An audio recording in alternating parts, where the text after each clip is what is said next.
All right, I hope you took a break for a moment yourself here.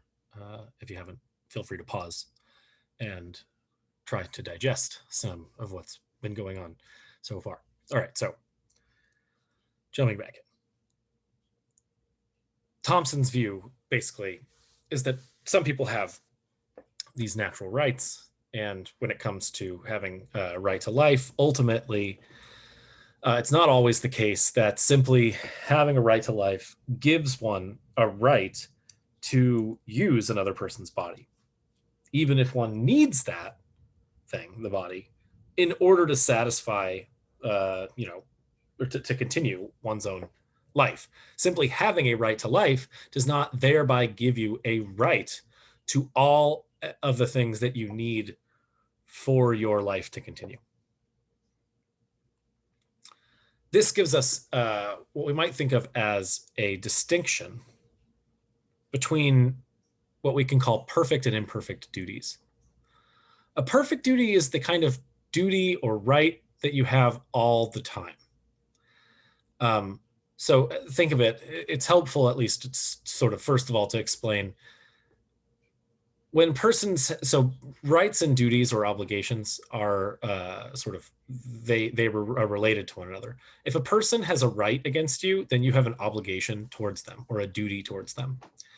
Perfect rights and duties are ones that individuals have all the time. So I have a right all the time to not being harmed, and you have a duty to not harm me. It's similar in the reverse, right? You have a right to not being harmed, and I have a duty to not harm you. These are rights and duties that are always had at all times by pretty much all individual persons. Similarly with your right to life. Imperfect rights and duties, however, are rights that people have some of the time, and duties that you have to others some of the time. And these are things like, the right to being helped or the duty to help, right?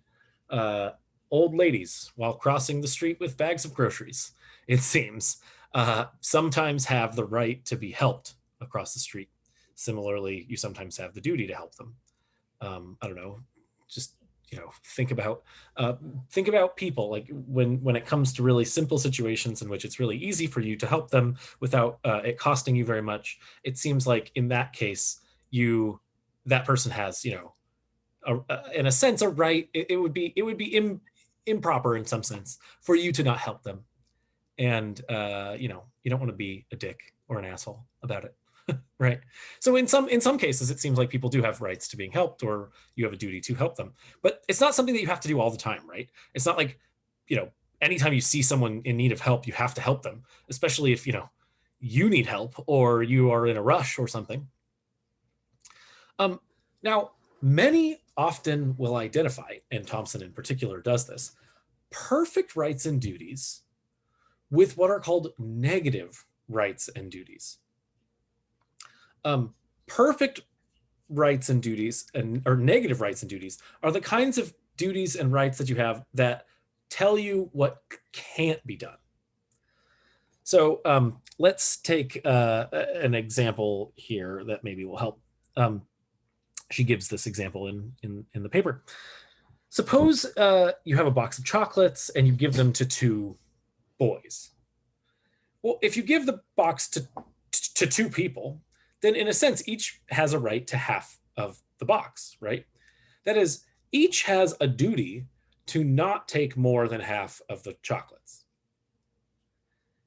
But a different situation might arise. Suppose that you give a box of chocolates to one boy and his brother is there, and his brother wants some of the chocolates.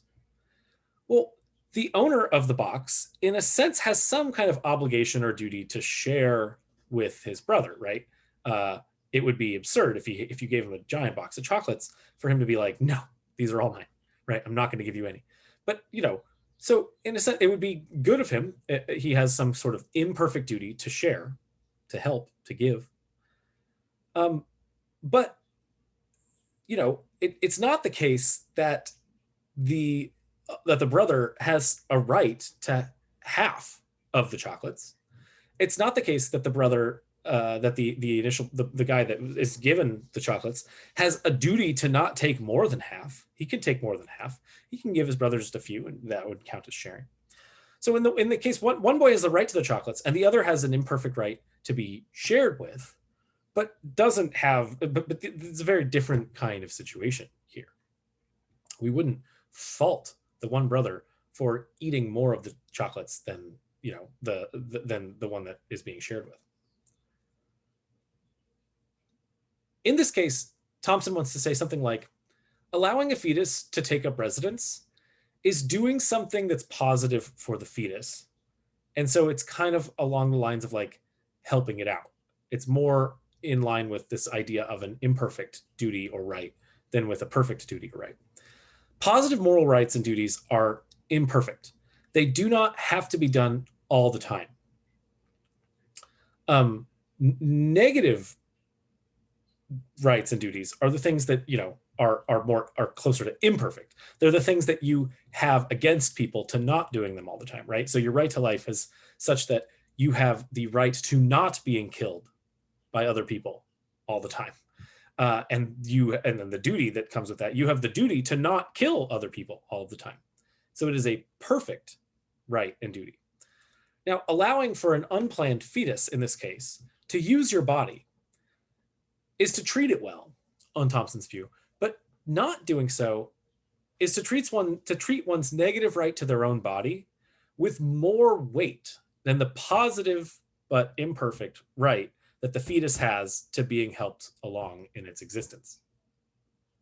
Morality on Thompson's view ultimately then requires of us that we never violate the negative rights of others, the perfect negative rights, but it doesn't require of us that we always uphold the positive, imperfect rights of others.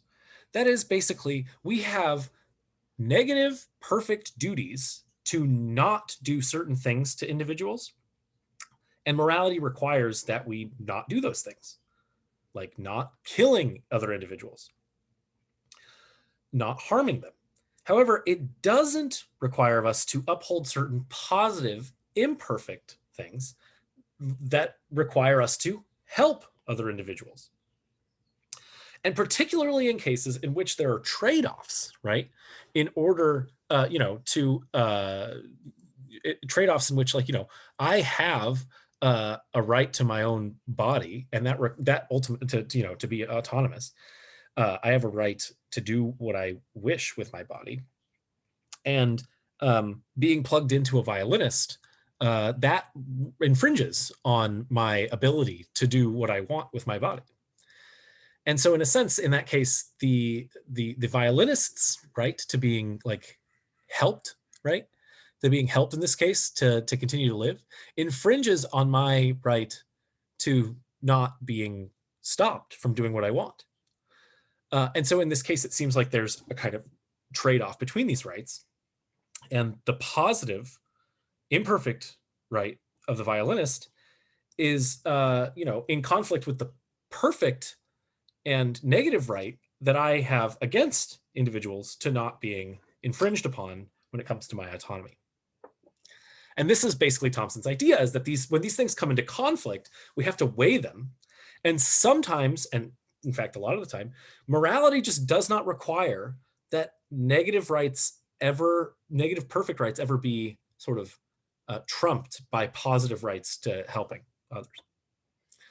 And this brings us to Thompson's kind of last interesting, funny case. There's more to talk about, but the last funny case, and then so I'm going to talk. The People Seeds case she gives in the paper. I'll explain it really quickly and then change it because I think that the case is interesting, but it's difficult. So the People Seeds case is the idea that imagine we're living in a world in which there are these people seeds that people aren't born in the normal way. What they are is they float around. They at some point somehow get shot up into the air. They float around. They take root in upholstery, in carpet, in things that are inside of your house. And this. And so you live in a pretty nice house. and it's a nice summer day. If you leave the windows closed, it'll be stuffy inside your house. So you open your windows. You want to open your windows. This is supposed to be analogous to the idea of wanting to, copulate, have intercourse. Knowing that the people seeds, could float in and take root, you take every precaution available to you, short of like pulling up your furniture and your carpet, right? Like getting rid of everything that's inside your house. So you buy these fine mesh screens and you put them on your windows. And yet, even though you've put these mesh screens in your windows, one of the screens is defective in some small way, and a people seed finds its way into your house and takes root, and you find it, a week later, 2 weeks later, and it's started to grow. Now, this we're assuming that this is a person, right? On the basis that Thompson has already given, right? We're assuming that the fetus is a person. Does the people seed here, in this case, have a right to stay in your house? And in a sense, really, is if it does, even does this right that it has outweigh your right to do with your house as you wish? Well, is it permissible then, on this view, to uproot the person, the people pod, assuming that it will cause the person's death? And so this is supposed to be another argument by analogy, but this case is supposed to be analogous to a case of failed contraception. Now, I'm going to change the case because I think the people seeds case is interesting, but it's really difficult to kind of wrap your mind around because of the, thinking about a whole different way in which human beings could come into being. So I'm going to change the case and think about it in terms of the violinist case. It's a little bit more helpful, I think, to think in about the violinist case. It's not always sure that Thompson's considerations will hold if we change the case. So let's take the Disneyland case. The Disneyland case goes like this. Suppose you are listening to the radio and there's a competition, a contest. You have to call in. If you're one of the first 100 callers to call in, you will win tickets to Disneyland. There is a caveat, though. There's a catch. All you got to do is call in, get the tickets. However, these are special tickets to Disneyland. Once you've gone to Disneyland on these tickets, upon exiting the park, once you leave, you will be taken into a special area in which there will be a big wheel with 100 different slots on it. And this wheel will be spun. You have to spin the wheel. And one of these 100 slots on this wheel is a slot that tells you that now it's your turn to be plugged in to the violinist, right? The violinist is sick in bed. And in a sense, this whole competition is kind of put on in order to find somebody to plug into the violinist. That doesn't actually matter. But the idea here is this, right? The case of going to Disneyland is supposed to be like, a fun activity that you can do of your own free will volition, similar to intercourse. However, upon leaving Disneyland, just as upon having intercourse using contraception, there's a 1 in 100 chance in which something will happen that will require you, that will cause something to happen, right? There's a 1 in 100 chance upon using contraception that you might become pregnant because the possible failures. And similarly here, 1 in 100 chance of upon leaving Disneyland that you will be plugged in to the violinist. And all of this going into, your trip to Disneyland. So Thompson, now the idea here is Thompson is focusing at least initially on the extreme view. And she wants to rule out that abortion is never permissible, right? She wants to say, look, surely it's permissible sometimes. And in those cases, right, it seems obvious. Like, yeah, sure, if to save the mother's life, of course, abortion is going to be permissible in that case. Case of rape, yeah, it looks like it's pretty plausible that abortion is permissible in those cases. But what about these cases where you knew that you were running a risk of becoming pregnant and having consensual sex, and you have these sort of normal cases of pregnancy where, in a sense, you've got an unwanted fetus? What should we be thinking in such a case? What should we think about the Disneyland case? Now, the idea here is, in the Disneyland case, is it now permissible for you to unplug yourself from the world famous violinist if upon leaving Disneyland you spin the wheel and you get plugged in, right? You hit the 1 in 100 chance and you get plugged into the violinist. In that case, once you've been plugged in, like knowing all of the possibilities, you knew all the possibilities getting into it, it happened. Is it now permissible for you to unplug, knowing that it will kill the violinist? Thompson wants to say yes. Thompson wants to say that it is permissible in a number of cases, even knowing the possibilities that you're getting into. And she gives the open window analogy in order to sort of help at least initially push you towards the idea that this is the right way of thinking. And this is something I'm not sure about at all, but at the very least, this is one helpful way to try and begin thinking about it. Imagine you live in a part of town that isn't necessarily the greatest, and you open your window. Now, you opened your window knowing that someone might climb through the window and start trying to steal stuff from you, right? But simply because you opened the window doesn't mean that you are, welcoming in people to your home through that window, right? Even though you recognize that there's the possibility that someone might come in through that window. That's Thompson's basic idea here. Simply knowing the possibility of something happening is not requesting that it happen. And there's a big difference between allowing something to happen and then being okay with it, and knowing that it could happen and not being okay with it. And so there's this big difference between consent in these cases.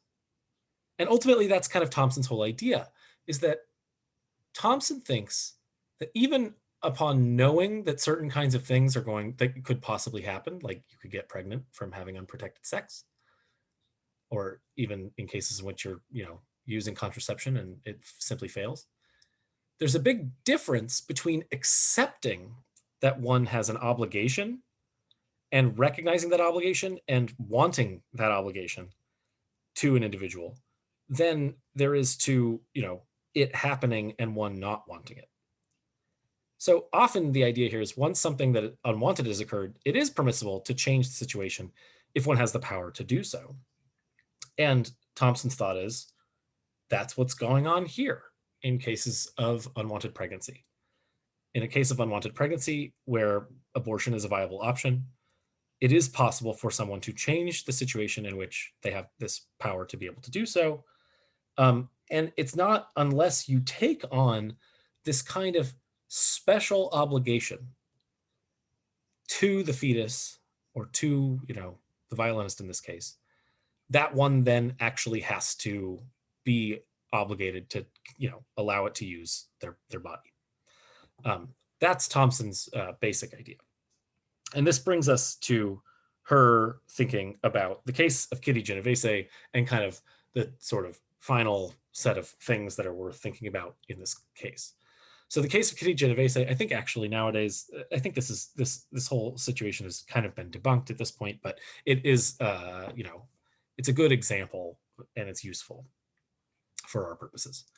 So Kitty Genovese is this horrific case that occurred, I forget when, the 60s, I think, in New York.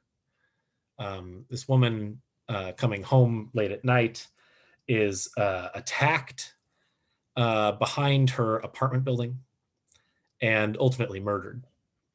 But in the attack, she's being attacked right behind her apartment building. The attack goes on for a while. She's screaming. It turns out that 37 people saw or heard the screams, the attack from their, balcony windows or whatever in the apartment complex. And yet none of them called the police. None of them came to her aid. None of them called the police. Now, what gives in this situation? Oh, yes, I guess it says right there that it's 1964. I should have thought about that. What gives in this situation? Well, Thompson wants to say something like, look, there's a big difference between being a good person and being a minimally decent person. In the Kitty Genovese case, we have a number of people doing things that, they're not getting involved. They're not getting involved in the horrific situation that's going on behind their apartment complex. Are they doing something immoral? Well, they're doing something that seems morally atrocious. But like, by not calling the police, have they done something that morality, like, are they acting against what morality requires? Thompson wants to say no. She thinks, look, they're not getting involved. Morality doesn't require that they get involved. They're not going against what morality requires. However, they are being, in a sense, morally atrocious. Now, what's going on here? Ultimately, there's a distinction to be made between the things that morality requires of you and the good things that you need to do sometimes in order to sort of, be a good member of society. And then there's a difference here in thinking about what it takes to be good and what it takes to be not bad, right? What it takes to not do anything wrong is different than what it takes to be a good person. And that's what's going on here. So think about the, Good Samaritan, the classic example. There's a difference between being a Good Samaritan, which is someone that goes out of their way to help, sometimes at least, and being a minimally decent Samaritan, someone that does little to help ever. The idea here, from Thompson's point of view, is that morality really only requires that we are like minimally decent Samaritans. Not even that. Like, we just have to be Samaritans, right? We just have to be someone that does not violate someone else's negative, perfect rights. You don't ever have to help anyone in order, on Thompson's view, to not do anything, in order to continue not doing anything wrong. However, that doesn't make you a good person, or it doesn't make you morally good. So the idea here is something like, there's a difference between being moral and being good. And so it's possible to be moral without being good. So there are possible, what we might think of as moral monsters. And this is kind of, think about the case of the violinist. And instead, change the time frame one way or the other, however you're thinking about it. Suppose you think that, it's actually immoral to unplug from the violinist, and that's why it's also immoral to have an abortion in the case of rape. But now suppose, instead of being plugged into the violinist for 9 months, you had to be plugged into the violinist for 9 years. Or imagine similarly, in a case of pregnancy, one was pregnant for 9 years. Well, in that case, it seems a little bit absurd to think that one has to stay plugged in, right? It's even more absurd. That's such a long time. It's such a long part of your life. But similarly, we could change it in the other direction. Imagine instead that one only needs to stay plugged into the violinist for 9 hours. Similarly, that one only needs to be pregnant for 9 hours and then the baby will be born. Well, in that case, on Thompson's view, it's still going to be morally permissible for someone to unplug from the violinist and morally permissible for someone to have an abortion in this case, especially if the fetus was caused due to rape. However, it doesn't seem like the kind of thing that's good to do in this case. There's this sense in which there are things that are, good to do that are fully within your, like, the possibilities of things that you can do. It's not going to cost you very much to be in a hospital for 9 hours and then someone gets a life out of it, right? If all you need is, to give a little bit of your blood to a violinist and sit somewhere, like, it's one person's life for 9 hours of yours. That's great. That's not very much personal cost. And insofar as there's not very much personal cost here, it seems interesting to think about, like, doing the good thing is in a sense the thing that's expected of you in our society, because in our society, we don't merely expect you to do what Thompson thinks of as being moral. We don't merely expect for you to do what's minimally decent. We expect you to do some good things, to help out some people when you can help them out, when the cost to you is rather low. And so we end up with this interesting question, an interesting issue. On Thompson's view of morality, it seems possible for people to be fully moral while being not very good. But on our sort of everyday view of morality, it seems like we need to be both moral and be at least somewhat good. Now, this finally brings us to the different kinds of obligations and duties that we might think of on Thompson's view, and sort of help us break down a number of different paths forward for thinking about these things. On Thompson's view, there are at least these three kinds of duties. There are negative perfect duties. That is, duties like don't harm others, don't kill others, don't steal from others. And then, the corresponding rights that people have to not being harmed, to not being killed, to not being stolen from. There are positive imperfect duties, which we talked about, right? The duty to help others when they're in need, the duty to be nice, the duty to be generous to people, and then the corresponding rights that people have there. But those positive imperfect duties are not the kinds of duties that one must always act on, but it would be, good to act on them, supererogatory, at least in many cases. And then there are finally going to be these things that we call special obligations. Special obligations are the kinds of duties that individuals can assume. So these are like duties that parents have to their children, duties that teachers have to their students. Whoops, sorry for the teachers hate to their students. But yeah, so these are the kinds of things like, like I am your instructor for this class. And so it is my duty to lecture to you, to teach you, right? I didn't have to be the instructor to this class. I could give up being the instructor of this class by quitting. I won't, right? But I've taken on the special obligation to you. It is not, your roommate's obligation to teach you ethics, right? So it's a special obligation that I've assumed.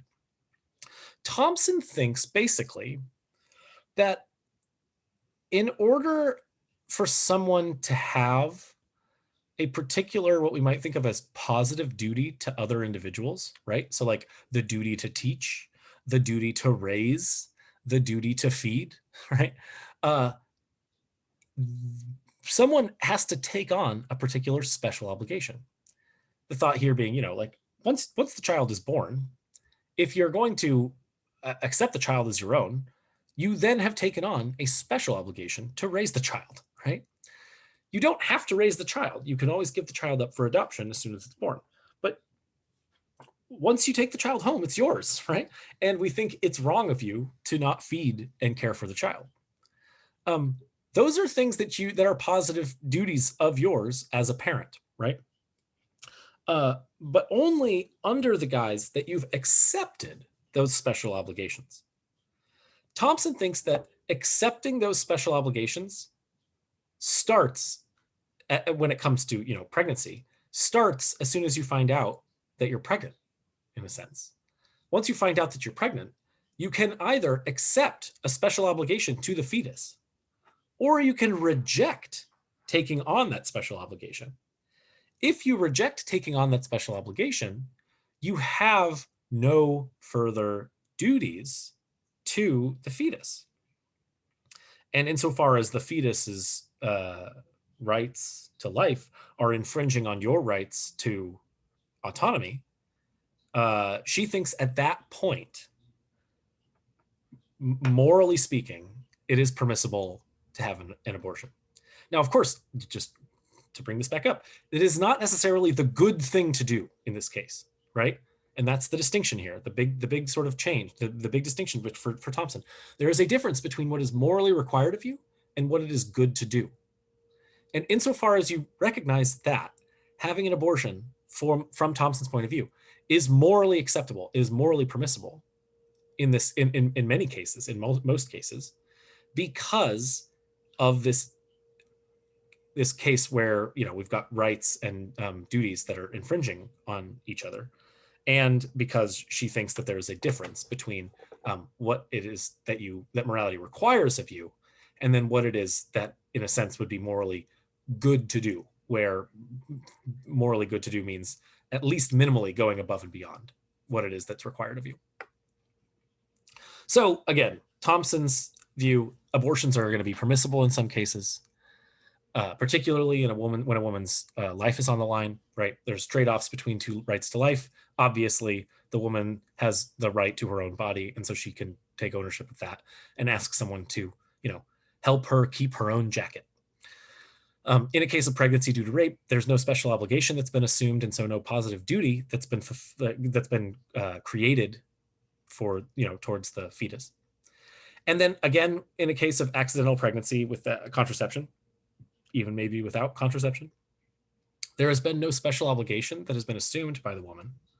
And so no positive duty has been taken. If no positive duty has been taken in this case, then, there's no requirement to go above and beyond sacrificing one's own autonomy and plans in order to help a fetus that accidentally came into being. So in the end, Thompson's point of view is kind of like this. She thinks, look, we should really at least be minimally decent.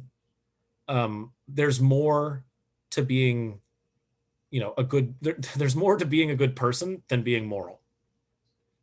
You should be moral, but you should also be a good person. You should fulfill all your perfect negative duties. That is, you should refrain from doing things that, you have duties to do, like harming others, refrain from harming others, refrain from murdering people, remain from stealing from others. You should also fulfill all your special obligations, any obligations that you assume you need to, take on. So if you become a parent and you take your children home, you assume that special obligation, you need to take care of your children, you need to feed them. Similarly, you need to keep your promises, right? If you make a promise, that is taking on a special obligation to keep a promise. And then you also need to fulfill some of the positive, imperfect duties that you do have. So that is, sometimes when it's not going to be difficult for you to sacrifice very much, you should help others. And that really is ultimately what it is to be a minimally decent Samaritan. At the very least, do some things to help some people sometimes, while never doing anything that is immoral, while never going against the negative duties that you have. If you go beyond this, however, you are being a good Samaritan. And that is, you are doing things that are supererogatory, things that are better on the whole, morally speaking, across the board. And that brings us to the end of this lecture on Judith Jarvis Thompson's defense of abortion.